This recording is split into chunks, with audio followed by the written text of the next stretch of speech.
சகோதர சகோதரிகளே, உங்கள் அனைவருக்கும் இரட்சகரும் மீட்பருமாகிய இயேசு கிறிஸ்து நாமத்தினாலே என்னுடைய அன்பின் வாழ்த்துக்களை நான் தெரிவித்துக் கொள்கிறேன். இந்த நாளிலும் உங்கள் மத்தியிலே ஆண்டவராகிய இயேசு கிறிஸ்துடைய வல்லமை குறித்து, மேன்மை குறித்து உங்கள் மத்தியிலே நான் பேச ஆசைப்படுகிறேன். இன்னைக்கு அநேகருடைய வாழ்க்கையிலே ஆண்டுடைய வல்லமை மேன்மையும் அறிந்தும் உணர்ந்தும் அதை புரிந்து கொள்ளாதபடி வாழ்ந்து கொண்டிருக்கிறார்கள். காரணம் என்று சொன்னால், ஆண்டவருடைய வாழ்க்கையிலே இல்லை, என்னை மறந்தாரோ, என்னை கைவிட்டாரோ என்று சொல்லி அநேகர் புலம்பிக் கொண்டு இருக்கிறார்கள். அநேகர் ஆண்டவர் நம்மோடு கூட இருக்கிறதை அறியாதபடி உணராதபடி இருக்கிறார்கள். நம்முடைய ஆண்டவராகிய தேவன் நாட்களிலே நமக்கு வாக்குத்தத்தம் பண்ணியிருக்கிறார். ஆண்டவர் சொல்லுகிறார், யோசுவாவை வாசிக்கும் பொழுது யோசுவாவின் புஸ்தகம் 1ஆம் அதிகாரம் 5ஆம் வசனத்திலே சொல்லப்பட்டிருக்கிறது, நீ உயிரோடு இருக்கும் நாளெல்லாம் ஒருவனும் உனக்கு முன்பாக எதிர்த்து நிற்பதில்லை. நான் மோசேயோடு கூட இருந்தது போல நான் உன்னோடும் இருப்பேன். நான் உன்னை விட்டு விலகுவதும் இல்லை, உன்னை கைவிடுவதும் இல்லை என்றார். அல்லேலூயா. பாருங்க, ஆண்டவராகிய தேவன் சொல்கிறார், இங்கே மோசேக்கு பிற்பாடு நான் என்ன செய்வேன் என்று சொல்லி எனக்கு யார் உதவியாக இருப்பார்கள், யார் எனக்கு ஒத்தாசையாக இருப்பார்கள் என்று சொல்லி பயந்து கொண்டிருந்ததான யோசுவாவை பார்த்து கர்த்தர் சொல்கிறார், யோசுவாவே, நீ பயப்படாதே, நீ பலம் கொண்டு திடமனதாயிரு, நான் உன்னை விட்டு விலகுவதும் இல்லை, நான் உன்னை கைவிடுவதில்லை என்று ஆண்டவர் சொல்கிறார். நம்முடைய ஆண்டவராகிய தேவன் வாக்குத்தத்தம் பண்ணினவர், வாக்கு மாறாதவர். இந்த நாட்களில் நம்முடைய வாழ்க்கையில நம்முடைய குடும்பத்திலே அநேகர் நம்மளை கைவிட்டு இருக்கலாம். தாய் தகப்பன் கைவிட்டு இருக்கலாம் பிள்ளைகள் தாய் தகப்பனை கைவிட்டு இருக்கலாம். அன்றைய நாட்களிலே கணவன் மனைவியை கைவிட்டிருக்கலாம், மனைவி கணவனை கைவிட்டிருக்கலாம். இந்த உலகமே நம்மை கைவிட்ட அநேக சம்பவங்கள் நமக்கு உண்டு. ஆனால் எல்லாம் நம்மை கைவிட்டாலும் கூட ஆண்டவர் சொல்கிறார், நான் உன்னை விட்டு விலகுவதும் இல்லை, உன்னை கைவிடுவதில்லை என்று சொல்கிறார். எதுவரையிலும் நீ உயிரோடு இருக்கும் நாளெல்லாம் ஆண்டவர் சொல்கிறார், நான் உன்னை விட்டு விலகுவதும் இல்லை, உன்னை கைவிடுவதும் இல்லை. நாட்களில் அருமையான தேவனுடைய பிள்ளைகளே, ஆண்டவர் என்னை மறந்து விட்டாரோ என்று சொல்லி வேலை கலங்கி கொண்டிருக்கலாம். ஆண்டவர் என்னை கைவிட்டு விட்டாரோ என்று சொல்லி கலங்கி கொண்டிருக்கலாம். ஆண்டவர் ஒருபோதும் ஒருவரையும் அவர் மறப்பதும் இல்லை, அவர் கைவிடுவதும் இல்லை. ஆகவே ஆண்டவர் சொல்கிறார், நான் மோசையோடு கூட இருந்தது போல, மோசையோடு கூட கர்த்தர் எப்படி இருந்து ஆண்டவர் நடத்தி வந்தாரோ, மோசை ஒன்றில் வெட்கப்படுத்தாதபடி, மோசையை கைவிடாதபடி காத்து நடத்தி வந்தாரோ, அதே போலதான் யோசுவாவிடத்திலே சொல்கிறார், நான் உன்னோடு கூட இருந்து நான் உன்னை பலப்படுத்துவேன், நான் உன்னோடு கூட உனக்கு சகாயம் பண்ணுவேன், நான் உன்னை ஒருபோதும் உன்னை கைவிட மாட்டேன் என்று சொல்லி ஆண்டவர் சொல்கிறார். என்னை கேட்கிற தேவ பிள்ளைகளே, ஆண்டவர் நம்மை கைவிடாதபடி இருக்கிற ஆண்டவர் என்பதை வேதம் சொல்கிறது. நாட்களிலே ஆண்டவர் நம்மை கைவிட மாட்டார் என்று சொன்னால், யாரை ஆண்டவர் கைவிட மாட்டார்? எல்லாரையும் கைவிட மாட்டார் என்று ஆண்டவர் சொல்லவில்லை. யாரை ஆண்டவர் கைவிட மாட்டார் என்று சொல்லி சங்கீதம் 9:10 நாம் வாசிக்கிறோம். கர்த்தாவே, உம்மை தேடுகிறவர்களை நீ கைவிடுகிறதில்லை. பாருங்கள், வேதம் சொல்கிறது, கர்த்தரை தேடுகிறவர்களை கர்த்தர் கைவிடுகிறதில்லை. ஆண்டவரை தேட மாட்டாங்க, ஆண்டவரை நேசிக்க மாட்டாங்க, ஆண்டவருக்கு பயப்பட மாட்டாங்க, ஆண்டவருக்கு முக்கியத்துவம் கொடுக்க மாட்டாங்க. ஆனா ஆண்டவர் என்னை கைவிட்டாரு, ஆண்டவர் எங்க இருக்கிறான்னு கேட்பாங்க. ஆனால் வேதம் என்ன சொல்கிறது? ஆண்டவரை தேடுகிறவர்களை அவர் கைவிடுவதில்லை. வேதம் சொல்கிறது, கர்த்தரை தேடுங்கள், அப்பொழுது பிழைப்பீர்கள் என்று வேதம் சொல்கிறது. நாம் பிழைக்க வேண்டுமானால் ஆண்டவரை தேடித்தான் ஆக வேண்டும். அப்ப ஆண்டவரை எப்படி தேட வேண்டும்? அதிகாலையில் என்னை தேடுகிறவர்கள் என்னை கண்டடைவார்கள் என்று ஆண்டவர் சொல்லியிருக்கிறார். அப்ப அதிகாலை நேரம் என்பது ஆண்டவருக்கு நாம் கொடுக்க வேண்டிய ஒரு நேரம். அந்த அதிகாலை நேரத்திலே ஆண்டவருடைய பாதத்திலே வரும் பொழுது, அதிகாலை வேளையிலே ஆண்டவர் நம்மை தேடி வருகிறார். ஆண்டவர் நம்மை தேடி வரும் பொழுது, ஆண்டவருடைய சமூகத்திலே, ஆண்டவருடைய பாதத்திலே நம் ஆண்டவரை நோக்கி கெஞ்சி நாம் ஜெபிக்கும் பொழுது, ஆண்டவராகிய தேவனுடைய பாதத்திலே அமர்ந்திருக்கும் பொழுது, ஆண்டவர் நம்மை தேற்றுகிறவராய், நம்மை ஆற்றுகிறவராய், அந்த நாளுக்குண்டான நன்மைகளை கொடுத்து நம்மை ஆசீர்வதிக்கிறவராக, அவர் நமக்கு வாக்குத்தத்தங்களை கொடுக்கிறவராக இருக்கிறார். ஆகவேதான் அதிகாலையில் என்னை தேடுகிறவன் என்னை கண்டடைவான் என்று ஆண்டவர் சொல்கிறார். ஆகவே வேதம் சொல்கிறது, ஆண்டவரை தேடுகிறவர்கள் ஒரு நாளும் அவர்கள் கைவிடப்படுவதில்லை. ஆண்டவர் சொல்கிறார், நான் உன்னை விட்டு விலகுவதும் இல்லை, உன்னை கைவிடுவதில்லை என்று சொல்லி. அப்படியானால் ஆண்டவரை தேடுகிறவர்களை கர்த்தர் கைவிடுவதில்லை. அதிகாலையிலே ஆண்டவரை தேட வேண்டும். வேதம் சொல்கிறது, கர்த்தரை கண்டடைத்தக்க சமயத்தில் அவரை தேடுங்கள், அவர் சமீபமாய் இருக்கையில் அவரை நோக்கி கூப்பிடுங்கள் என்று சொல்லப்பட்டிருக்கிறார். அப்ப ஆண்டவரை கண்டடைத்தக்க ஒரு சமயம் என்று சொன்னால் அது அதிகாலை நேரம். அந்த அதிகாலை நேரத்திலே ஆண்டவரை தேடும் பொழுது வேதம் சொல்கிறது, நீங்கள் அவரை தேடினால் அவர் உங்களுக்கு தென்படுவார். ஆகவே ஆண்டவரை தேடாதவர்களுக்கு ஆண்டவர் தென்பட மாட்டார். அப்ப ஆண்டவர் தென்படாதவர்களை கர்த்தர் பாதுகாக்க முடியாது. அவர்கள் கைவிடப்பட்ட நிலைமையிலே காணப்படுவார்கள். ஆனால் ஆண்டவர் நம்மை கைவிடாமல் இருக்க வேண்டுமானால் அவரை நாம் தேட வேண்டும். தேடும் பொழுது ஆண்டவர் நமக்கு தென்படுவார். தென்படுகிற ஆண்டவர் நம்மை கரம் பிடித்து நடத்துவார். ஆகவே தகப்பன் தன் பிள்ளை நடத்துவது போல கர்த்தர் நம்மை கரம் பிடித்து நடத்துவார். ஆகவே அவருடைய கரம் பிடித்து நம்மை நடத்துகிறபடினாலே ஆண்டவருடைய கரத்தில் இருக்கிற நம்மை சாத்தான் பறித்துக் கொள்ள முடியாது. அவர் நம்மை கைவிட மாட்டார். ஆகவே என்னை கேட்கிற தேவ பிள்ளைகளே, ஆண்டவர் நம்மை கைவிடுகிறவர் அல்ல. ஆண்டவர் ஒருபோதும் நம்மை கைவிட மாட்டார். ஆகவே கைவிடாத தேவன் நம்முடைய நடுவில் இருக்கிறபடினால், கைவிடாத தேவன் உங்களை ரட்சித்து இரட்சகராய் இருக்கிறபடினாலே நீங்கள் கலங்கி இருக்க வேண்டாம், நீங்கள் பயந்து இருக்க வேண்டாம். வேதம் சொல்கிறது, சங்கீதம் 9:9 வாசிக்கும் பொழுது, சிறுமைப்பட்டவனுக்கு கர்த்தர் அடைக்கலமானவர், சிறுமைப்பட்டவனுக்கு கர்த்தர் அடைக்கலமானவர், நெருக்கப்படுகிற காலங்களில் அவரே தஞ்சம், நெருக்கப்படுகிற காலங்களில் அவரே தஞ்சமானவர் என்று சொல்லப்பட்டிருக்கிறார். பாருங்கள், ஆண்டுடைய பிள்ளைகள், நீங்கள் நெருக்கப்படுகிற காலங்களிலே, சிறுமைப்பட்ட நேரங்களிலே ஆண்டவரை தேடும் பொழுது அவர் உங்களுக்கு தென்படுகிறார். சிறுமைப்பட்ட நேரங்களிலே, நெருக்கப்படுகிற நேரங்களிலே ஆண்டவரை தேடும் பொழுது ஆண்டவர் சொல்கிறார், அவர் சிறுமைப்பட்டவனையும் நெருக்கப்படுகிறவனையும் கர்த்தர் ஒருபோதும் கைவிடுகிறதில்லை. ஆகவே இந்த உலகம் ஒருவேளை நம்மை கைவிடலாம், நம்முடைய உற்றார் உறவினர்கள் நம்மை கைவிடலாம், நம்முடைய பணம் கூட சில சமயத்திலே நம்மை கைவிட்டு விடும். பாருங்கள், நாட்களில் அநேகர் பணத்தை வைத்துக் கொண்டிருக்கிறார்கள். பார்க்கும் பொழுது பாத்தீங்கன்னா ஆஸ்பத்திரி இல்ல, போய் ஒரு நோய்க்கு குணமாக முடியவில்லை, பணத்தை வைத்துக் கொண்டு அவர்களால் எதுவும் செய்ய முடியவில்லை. பாருங்க, சில நாட்கள் பணத்தை வைத்துக் கொண்டு வேண்டிய பொருள் கிடைக்கவில்லை. ஆகவே இன்றைக்கு பணத்தை வைத்துக் கொண்டு மனிதன் தன்னை காத்துக் கொள்ள முடியவில்லை, பணம் அவனை கைவிட்டு விடுகிறது. ஆனால் ஆண்டவர் சொல்கிறார், நான் உன்னை விட்டு விலகுவதும் இல்லை, உன்னை கைவிடுவதில்லை. ஆண்டவர் சொல்கிறார், இதோ உலகத்தின் முடிவறிந்தும் சகல நாட்களிலும் நான் உங்களுடனே கூட இருக்கிறேன் என்று ஆண்டவர் சொல்கிறார். ஆகவே யோசுவாவிடத்திலே கர்த்தர் சொன்னார், நீ பலங்கொண்டு திடமனதாயிரு, நீ உயிருள்ள நாட்கள் எல்லாம் ஒருவனும் உனக்கு எதிர்த்து நிற்பதில்லை, உயிருள்ள நாட்கள் எல்லாம் ஒருவன் உண்மையில் கைப்படுவதில்லை, உன் உயிருள்ள நாட்கள் எல்லாம் நான் உன்னை விட்டு விலகுவதும் இல்லை, நான் உன்னை கைவிடுவதும் இல்லை. அவ்வளவு தேவனாகிய கர்த்தர் நம்மேல் அன்பு வைத்து, நம்மேல் அக்கறை வைத்து நம்மை பார்த்து சொல்கிறார், நான் கைவிட மாட்டேன் என்று சொல்கிறார். அருமையான தேவனுடைய பிள்ளையே, சரியானவள் தன் கர்ப்பத்தின் பிள்ளைக்கு இறங்காமல் தன் பாலகனை மறப்பாளோ, அவள் மறந்தாலும் நான் உன்னை மறப்பதில்லை என்று ஆண்டவர் சொல்கிறார். மறக்காத ஆண்டவர், உங்களை நேசிக்கிற ஆண்டவர் உங்களை ஒருபோதும் கைவிட மாட்டார். ஆகவே நீங்கள் சிறுமைப்பட்டவர்களா இருக்கிறீங்களா? நீங்கள் கைவிடப்பட்ட நிலைமையில் இருக்கீங்களா? ஆண்டவர் சொல்கிறார், ஒருபோதும் உங்களை மறக்க மாட்டாராம். ஆகவே சிறுமைப்பட்டவனை கர்த்தர் கை தூக்கி எடுக்கிறார் என்று சொல்லப்பட்டிருக்கிறது. ஆகவே சிறுமைப்பட்டிருக்கிற வாழ்க்கையில் இன்றைக்கு நீங்கள் ஒன்றும் இல்லாத நிலைமையில் இருக்கலாம், ஒருவேளை பொருளாதாரத்திலே நசுங்கி போன நிலைமையில் இருக்கலாம், வாழ்க்கையிலே நொந்து போன நிலைமையில் இருக்கலாம், எல்லாவற்றையும் இழந்து போன நிலைமையிலே நீங்கள் கைவிடப்பட்ட நிலைமையில் இருக்கலாம். ஆனால் ஆண்டவர் ஒருபோதுகளை கைவிடுவது கிடையாது. பாருங்கள், ஊழிய நாட்களிலே அநேகர் என்னை கைவிட்டார்கள். ஆகவே எனக்கு ஊழியத்துக்கு உதவி செய்கிறேன் என்று சொன்னவர்கள் கைவிட்டார்கள்.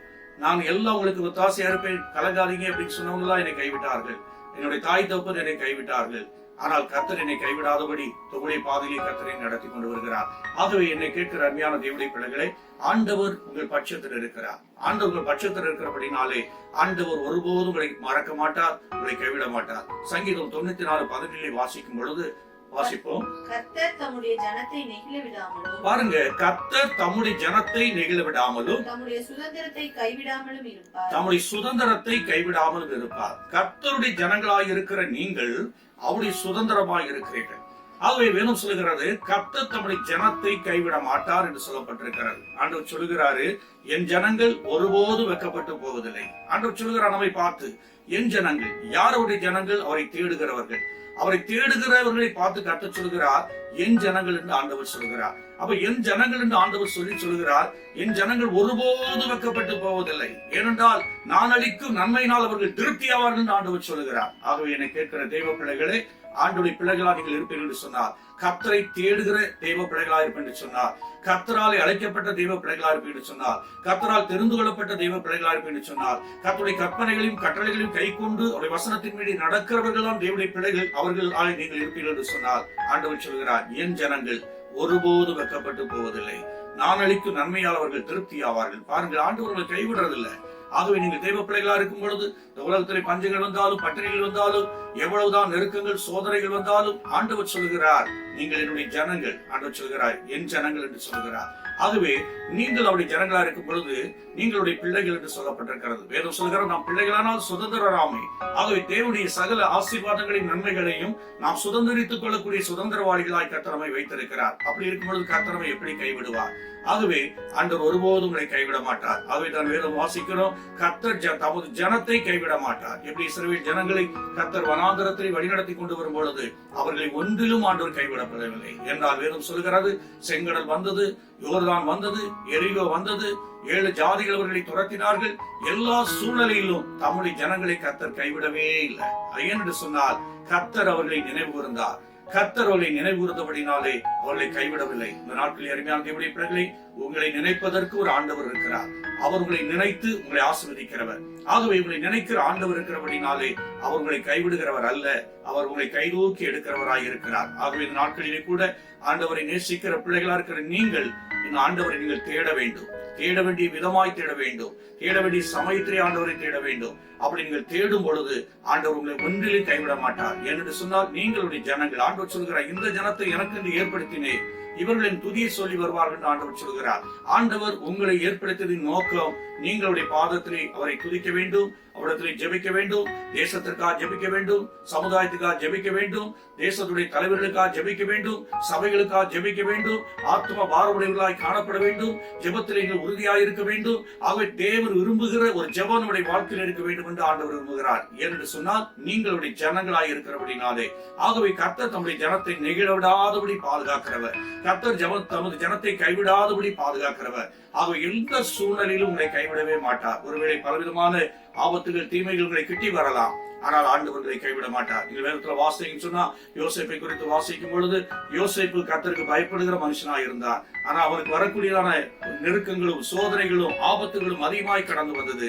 ஆனால் பாருங்கள், யோசேப்பை கர்த்தர் கைவிடவில்லை. அவரை பார்க்கும் பொழுது எகிப்தில் அதிபதியாக கர்த்தர் அவரை மாற்றி அவரை மேன்மையாக கர்த்தர் வைத்தார். தாவீதுக்கு வந்த நெருக்கங்கள் அநேகம். தாவீது சொல்கிறார், என் நெருக்கத்திலே கர்த்தரை நோக்கி கூப்பிட்டேன், அவர் என்னை விசாலத்திலே வைத்தார் என்று சொல்கிறார். தாவீதுக்கு ஏற்பட்டதான ஆபத்துகள், தாவீதுக்கு ஏற்பட்ட தீமைகள், எல்லா சூழ்நிலைகளிலும் தாவீதை கர்த்தர் கைவிடவில்லை. பாருங்கள், சவுல் மூலமாக தாவீதுக்கு நெருக்கங்கள் வந்தது, சவுல் மூலமாக தாவீதுக்கு ஆபத்துகள் வந்தது. ஆனால் பாருங்கள், அங்கே வேதம் சொல்கிறது, கர்த்தர் தாவீதை கைவிடவில்லை. கர்த்தர் தாவீதுடைய பட்சமாக இருந்தார். ஆகவே நீ கேட்கிற தேவனுடைய பிள்ளைகளே, உங்கள் வாழ்க்கையில் இப்படிப்பட்ட பல நெருக்கங்கள், சோதனைகள் வரலாம், ஆனால் கர்த்தர் உங்களை கைவிடுவதில்லை. பாருங்க, தானியேலுக்கு ஏற்பட்ட சோதனைகள் பாருங்க, பயங்கரமான ஒரு சோதனை. ஆனால் சிங்க கம்பியிலே தூக்கி போட்டார்கள். ஆனால் கூட அவன் மனம் அடிந்து போகவில்லை. கர்த்தரை நம்பி இருந்தான், கர்த்தரை சார்ந்து இருந்தான், கர்த்தரை தேடினான். கர்த்தர் எல்லா பயத்திற்கு அவனை நீங்களாக்கி விட்டார். கர்த்தரை தேடுகிறவர்களுடைய பிள்ளைகளுடைய வாழ்க்கையிலே பயம் மாறும். ஆகவே தானியேலுடைய வாழ்க்கையிலே கர்த்தர் பயத்தை எல்லாம் நீக்கி போட்டார். சிங்கத்து மத்தியிலே அவன் தைரியமாக இருந்தான். ஆனால் சிங்கம் அவனை பட்சித்து போடவில்லை. அருமையான தேவ பிள்ளைகளை சிங்கங்களின் வாயை கர்த்தர் கட்டி போட்டார். ஆகவே நீங்க நல்லா கவனிச்சு பாருங்க, கர்த்தரை நம்புகிறவர்களை, கர்த்தரை தேடுகிறவர்களை ஆண்டவர் ஒருபோது அவர் கைவிடுவதில்லை. ஆகவே ஆண்டவர் சொல்கிறார், நான் உன்னை கைவிடுவதில்லை என்று ஆண்டவர் சொல்கிறார். இந்த நாட்களில் கைவிடாத ஆண்டவர் இருக்கிறார். சாத்ராக் மேஷாக் ஆபேத்நேகோவை அக்கினி ஜுவாலைக்குள்ளே தூக்கி போட்டார்கள். அவர்களுக்கு ஒரு தைரியம் இருந்தது. காரணம் என்று சொன்னால் அவர்கள் கர்த்தரை தேடுகிறவர்கள். ஆகவே அவர்கள் ஆண்டவர் கர்த்தரை தேடுகிற பிள்ளைகளாக இருந்தபடினாலே, கர்த்தருடைய ஜனங்களாக இருந்தபடினாலே, ஆண்டவர் சொன்ன வசனத்தின்படி ஆண்டவர் தம்முடைய ஜனத்தை நெகிழ்விடாமல் கைவிடாமல் இருப்பார் என்று சொன்னபடி அவர்கள் நெகிழ்ந்து போகாதபடி, அவர்களை கைவிடாதபடி கர்த்தர் அவர்களை பாதுகாத்தார். இந்த நாட்களில் கூட தானியேலை போல, அருமையான பிள்ளைகளை சாத்ராக் மேஷாக்கை போல, ஆபேத்நேகோவை போல உங்கள் வாழ்க்கையில் நெருக்கங்கள் வரலாம், அப்படிப்பட்ட சோதனைகள் வரலாம், அப்படிப்பட்ட போராட்டங்கள் வரலாம். எல்லா சூழ்நிலையிலும் நீங்கள் அறிந்து கொள்ள வேண்டும், நான் கர்த்தருடைய பிள்ளை, நான் தேவனுடைய பிள்ளை, நான் கர்த்தரை சார்ந்து இருக்கிறேன், கர்த்தர் என்னை கைவிட மாட்டார் என்று சொல்லும் பொழுது ஆண்டவர் நிச்சயமாக உங்களை கைவிட மாட்டார். யோசுவாவை பலப்படுத்தின ஆண்டவர், யோசுவாவை திடப்படுத்தின ஆண்டவர், யோசுவாவுடைய கலக்கங்களை, பயங்களை மாற்றி போட்ட ஆண்டவர் நம்மை பார்த்து சொல்கிறார், நான் உன்னை விட்டு விலகுவதும் இல்லை, உன்னை கைவிடுவதில்லை என்று சொல்லி. ஆகவே ஆண்டவர் சொல்கிறார், உலகத்தின் முடிவறிந்தும் உன்னை கைவிடாதபடி ஆண்டவர் உன்னுடனே கூட இருப்பேன் என்று ஆண்டவர் சொல்கிறார். நாட்களை ஆண்டவரை விசுவாசிங்க, அவருடைய வார்த்தைகளை விசுவாசிங்க, அவருடைய அற்புதங்களை, அதிசயங்களை விசுவாசிங்க. கர்த்தர் உங்களுக்கு செய்ய போகிறார் என்றதான எல்லா காரியத்திலையும் அவர் மேல் நீங்கள் நம்பிக்கையாயிருங்க. அவர் உங்களை விட்டு ஒருபோதும் விலக மாட்டார். அவர் உங்களை கைவிடவே மாட்டார். கைவிடாத கண்மலை, கைவிடாத நேசர், கைவிடாத அன்பு நேசர். அந்த நேசர் உங்களை ஒருபோதும் கைவிட மாட்டார். கர்த்தர் உங்களை நாட்களில் ஆசீர்வதிப்பார். நாளில் நான் உங்கள் பதிலே உங்களுக்காக நான் ஜெபிக்க இருக்கிறேன். கர்த்தர் மெய்யாகவே உங்களை கைவிட மாட்டார் என்பதை நான் உறுதியாக சொல்கிறேன். நீங்கள் விசுவாசியுங்கள், கர்த்தர் உங்களை கைவிட மாட்டார். ஜெபிப்போம். கிருபையுள்ள நல்ல பிதாவே, ஆசீர்வதிக்கப்பட்ட நல்ல வேலைக்காக நன்றி செலுத்துகிறோம். நாளில் அநேகருடைய வாழ்க்கையிலே ஆண்டவரின் நெருக்கங்களும் சோதனைகளும் வந்தவுடனே, பாடுகளும் உபத்திரங்களும் வந்தவுடனே, வியாதிகள் வந்தவுடனே, ஐயோ இவைகளில் நான் கடந்து வரப்போகிறேன், என்னை ஆண்டவர் கைவிட்டு விட்டாரோ, அல்லது மனிதர்களா என்னை கைவிட்டு விட்டார்களே, கடவுள் என்னை கைவிட்டு விட்டாரோ என்று சொல்லி ஆண்டவரே மனம் பேதலித்து ஆண்டவரே ஆண்டவரே நெருக்கத்திலும் குழப்பத்திலும் சோதனையிலும் ஆண்டவரே பலவிதமான பாடுகளுக்குட்பட்டு உடைய பிள்ளைகள் மனம் அடிந்து போய் இருக்கிறார்கள் அப்பா. நாட்களை கண்ணோக்கி பாரும். அப்படிப்பட்ட மக்களுக்கு மனம் இறங்கும் கர்த்தாவே. உடைய பிள்ளைடைய வாழ்க்கையிலே அதிசயங்களையும் அற்புதங்களையும் கர்த்தர் செய்து ஆண்டவரே நீ சொன்ன வசனத்தின்படி எப்படி ஆண்டவரே யோசுவாவுக்கு நீ சொன்னீரோ அதே போல ஆண்டவரே பிள்ளைகளோடு கூட கர்த்தர் பேசுவீராக. நான் உன்னோடு கூட இருக்கிறேன்னு சொன்ன ஆண்டவர், உன்னை விட்டு விலகுவதில்லை, என்னை கைவிடுவதில்லை சொன்ன ஆண்டவர். எந்த சூழ்நிலையில் ஆண்டவருடைய பிள்ளைகள் கைவிடப்பட்ட நிலைமையில் இருக்கிறார்களோ அவைகளிலிருந்து உடைய பிள்ளைகளை விடுதலையாக்கி அவைகளிலிருந்து உடைய பிள்ளைகளை ரட்சித்து மீட்டு ஆண்டவரே நீ கூட இருக்கிறேன் என்பதை அவர்கள் அறிந்து கொள்ளும்படி அதை குறித்ததான ஒரு உணர்வையும் அதை குறித்ததான ஒரு பக்தி வைராக்கியத்தையும் ஆண்டவரே நீ உடைய பிள்ளைகளுக்கு ஆண்டவரை காண்பிக்கும்படி நான் செபிக்கிறேன். உடைய பிள்ளைகளை ஆசீர்வதிங்க. சகல தீமைகளுக்கும் சகல நோய்களுக்கும் விலக்கி பாதுகாத்துக் கொள்ளும். கிருபை உடைய பிள்ளைகளோடு இருக்கட்டும். இயேசுவின் நாமத்தில் ஜெபிக்கிறோம் பிதாவே. ஆமென். ஆமென். God bless you. கர்த்தர் உங்களை ஆசீர்வதிப்பாராக.